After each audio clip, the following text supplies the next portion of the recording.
केंद्रीय शिक्षा राज्य मंत्री सुकांत मजूमदार ने कहा कि बंगाल में राज्य सरकार द्वारा शिक्षा के क्षेत्र में बजट को अनुकूल नहीं बढ़ाया गया, जबकि देखा जा रहा है मद्रासा विभाग में राशियों की ठीक बढ़ोतरी की गई है।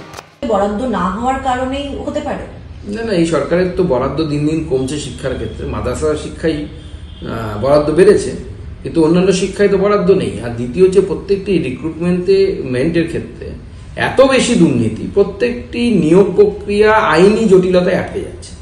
একটিও নিয়োগ প্রক্রিয়া নয়, এবং যেটা আমরা কোনো ভাবতে পারতাম না যে বিশ্ববিদ্যালয়ের মতো মানে যে জবের স্যাংটিটি আছে আমরা বলি ইংরেজিতে, অর্থাৎ যে জবকে অত্যন্ত গুরুত্বপূর্ণ মর্যাদাপূর্ণ বলে মনে করা হয় বিশ্ববিদ্যালয়ের অধ্যাপক, আমাদের শিক্ষা ব্যবস্থার সর্বোচ্চ স্তর, তাতে পর্যন্ত টাকা দিয়ে চাকরি পেয়েছে এরকম বিভিন্ন অভিযোগ উঠছে।